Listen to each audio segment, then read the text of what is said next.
hear that, they'll be like, oh, we can kill that guy. Somebody in Twitch chat is watching this, and they're going to go play, and they're going to go, these casters lied to me. I thought this was a flare gun. If we could go full screen with Dizzy and watch him in this top 2 situation, I want to see the timer as well. I want to know how much time is left. That's the big thing, is how much time is actually left. Right now, because we can't see the are they timer. going to be able to finish this and immediately re-queue themselves back up? Dizzy, top 2. 3 minutes. You just heard them. You just heard them say it actually in the background. So there's 3 minutes left remaining.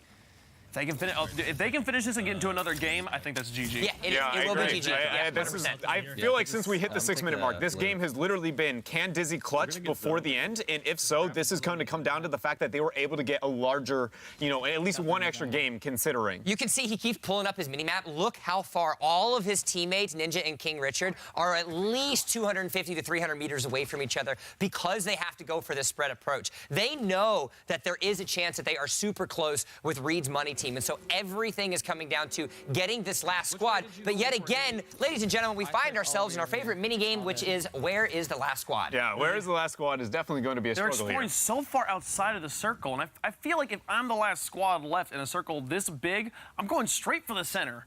I'm saying I'm just hiding this little circle close around me. Oh no! Actually, players down. This actually is a really big. This would be huge. Yeah, it depends. Actually, in both directions, it's actually a huge win because it would actually start a second game if they go down here outside of the circle. And that would put Husky and Friends in another game, and now Dizzy is questionable. That would make it even closer. Yeah, this is insane, the fact that it is this close. Can the third member clutch it out here for Huskers? He's below 50%. Taking a lot of damage. He's spraying. He does end up getting the knock, but that means there are more outside of that circle. Knockdown shield is still going to be there, so he's going to try to get some damage. Oh, all right, no, he got full finished off. That doesn't mean that they're all done just yet, so he still can get the respawn timer. There's one more person alive somewhere. Yeah, and Dizzy, meanwhile, is still sniffing around, doing his best to try and find something. No Tango's found as we take a closer look. Look at this one. 2 squads still going to remain. Didn't win. I think we won this. They think they won, but they don't know. We are in overtime. The timer is up.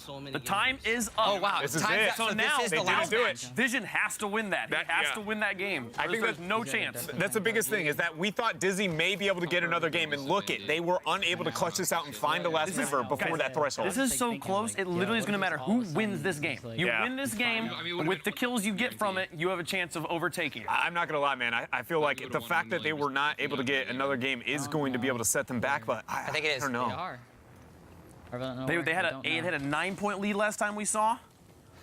They have to get the 5 points here from the win. I wonder how many. Do we know how many kills King Richard and Ninja have as well? We do not. We don't. Okay. I really don't know. It's actually like irritating me like that. These guys are actually just hiding. They got him back up? No, okay, we're back up. Yeah. You got Choco back up. Yeah, so Choco's back up. Choco, as well as Visions, are alive. huge. Huskers isn't Huskers there just yet. isn't. No, Huskers has been the carry. But it's very important to highlight the fact that getting down in this situation outward, we thought they may actually lose this round Huskers out of kind of an outlier match fast enough to get the restart. This grim circumstance, this is the end for them. We thought they may be able to clutch it out and double down on this, but right now, They have to win. they have to. Not only that, but they need to make sure that they clear out the rest of this lobby. that's There's 11 potential enemies that are left alive. All of them need to be going into their favor because of how we were able to see a solid effort from Dizzy on that last circle change. That means that they're going to be able to gain that lead. Because remember, the last time we checked the standings, they were +9. So that means a 9 deficit, including the win, which you know are going to be traded off if both of these teams get it. Yeah. It's going to come down to the wire. And that, for me, I feel like, Dizzy really put the ball in Huskers' squad's court.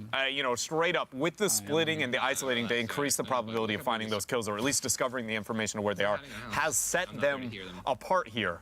And I feel like is honestly the only reason it feels like they were able to eke at the top of the standings. And by no means is it over yet, but the fact that it is this close and this tense, and they are able to set themselves apart is so amazing. The fact that we're in overtime means Dizzy can just play it. Right now we're at 7-point game. Oh, Dizzy, okay, they don't have to worry about like how fast they find the team though. That's been a problem all day. At this point, just find them and kill them. You'll win. So if 7 point, assuming that it's 3 and they get the win, that's going to be 8. That'll put Kings Canyon up to 420. And now, you take a look over to Huskers, though. There are, I believe, 11 or 12 left alive. 12. There's going to be 12 left alive in that lobby. If they get all of those, that's going to end up being +4. I don't think that's enough to be able to catch up to Kings Canyon. I don't think so either. If you're thinking about max outputs on that sense, I don't think they actually have enough. Yeah, I think a lot of it comes down to, you know, how live is that status that we saw? Is that exactly the amount of kills we have in the game itself, right? There's a couple of variables that can come in that I'm willing to go, I'm not going to draw the line concretely here, but I will say that I think that, again, based off the play we got from Dizzy, they put all of it onto Huskers and friends to really show up here, and they did early on, but it does feel like it's just slipping through. Yeah, neither team has gotten kills in a while, but those stats are true live right now. Oh, wow. But oh my goodness, can they find them? They can't even. Dizzy has been searching and searching for this one team. And meanwhile, on the other side, teams have been dropping like flies. There's 4 teams left, only 12 kills. Well, 3 of which are Huskers in the game. So 9 kills left. They can get all those plus the win. That's 9. They found a full team. See if they can do it. They have to. Yeah, they have to frag out every single member here. They can't take a look at the kill feed and actually see that anybody else has fallen to another squad, because every single point is going to matter right now. I think Vision just opened with a double knock, or at least an immediate kill. As we see the pressure up into the choke once more. That's another knock there. The Gibraltar shield. They're going to pressure around to the back end, spraying there with the R301. Feels like it's inevitable there. Able to get outside of the nuke here. Even with these 3 kills, though, the question is it fast enough to be able to move on to the next group even after that point? As the third party kind of dancing around here. Dizzy in a skirmish on the other side. Yeah, meanwhile, on the other side, Dizzy was able to get himself a lot of damage. It was 131 damage on the other side. He's going to be able to get a knock. Oh, he's not going to be able to do it. He's going to swap over to his wingman. There's only one. Oh, he's going to do it. That's going to be a stab to the face. Champion banner gets thrown out. That's another 8 points onto their mark. So now it comes down to Huskers, Choco Taco, and Visions to secure every single last remaining member in this lobby if they stand a chance. There's only 3 squads left. I mean, 6 total kills. I can't do the math in my head. They have to get all 6 of these kills. They have to get the 11 points. And we're just saying it best case scenario in this situation. Best case scenario, to give themselves the best chance. Holy crap. Oh, and somebody got down. So the 2 squads are fighting, so they're going to have the third party. Every single down that they get, at this point, you'd almost wait for one of the enemy to pick up the other one. Respawn, please. No, not even respawn. Get him from a knockdown to be able to lift him up and then get it. It looks like they're going to be in the final fight. This is the home stretch, everybody. Twitch Rivals, for 4 hours, we've been grinding. Both Reed's Money team as well as King Canyon have shown us that fragging is at the forefront of their minds. Choco gets down. He's only got a common on that knockdown shield. He's going to go down. It's up to his team. His team is moving up here. No shielding on Vision as he moves up, sprays right into him there with that R99. We got another amount of pressure onto the Allied there, but good flank too. The last one is going to stand here of this team. Another down. He has the opportunity to move up. Look for the res. Looks like that's going to be the case here, knowing that, again, there is that at least 2 members knocked over on the other side. Good to go for the Choco res. It seems like it might be a bit late for that. I think it's too late. You've got 3 squads left. You don't get any points for all 3 of your players being alive. Yeah. You just gotta. It doesn't matter who gets the kills. They find the last one. There's the eliminations. 2 squads left remaining. 12 kills for Visions. Oh, he's got to get all 3 here. Yeah, I'm a Huskers and Visions. They have to come to you. There's 30 seconds. They're actually going to play circle, knowing they have the advantage if they're through this choke. It seems like they're pretty confident they actually are to the southern angle here. And it's great to see the strategy that they're going for as well. Completely opposite of what King Canyon went, where they kind of sent Dizzy off to do his own thing. Ninja and King Richard kind of went hunting as a duo.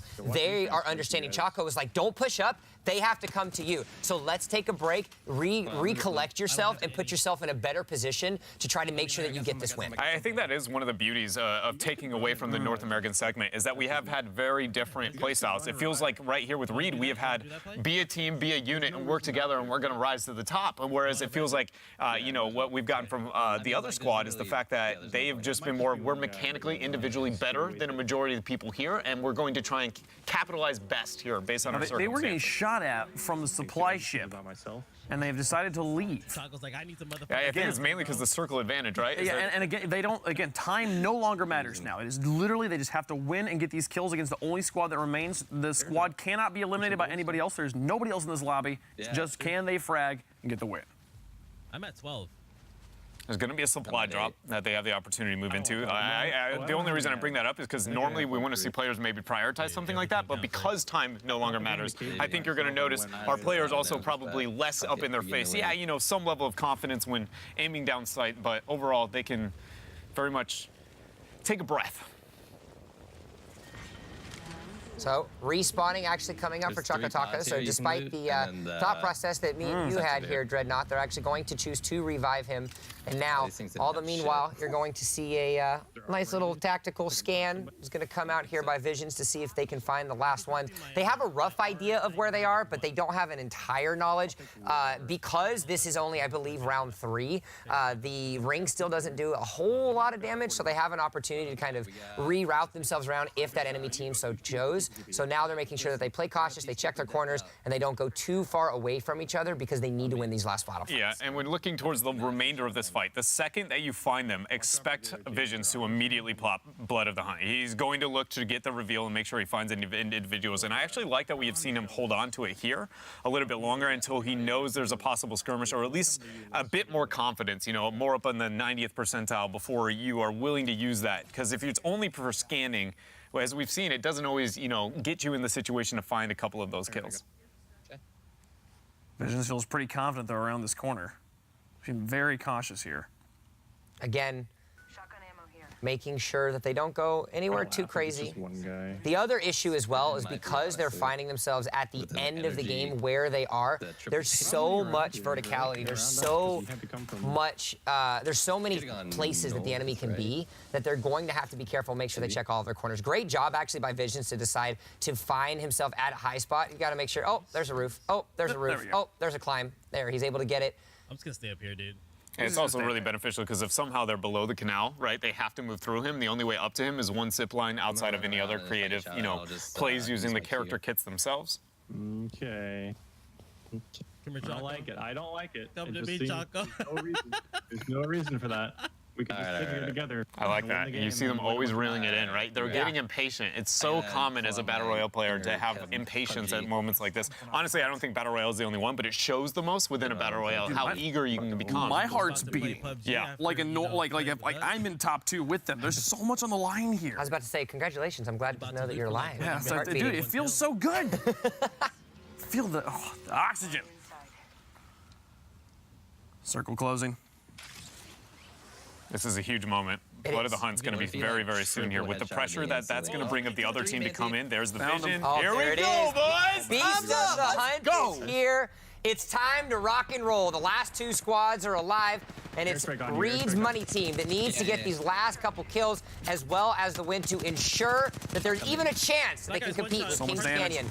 The other team is in the circle. Water with Oh, that nuke actually on top of him as well. Yeah. That's a lot of shielding and a lot of damage can come through. Positional advantage still They got him! in favor of Reed and friends, and they get themselves their...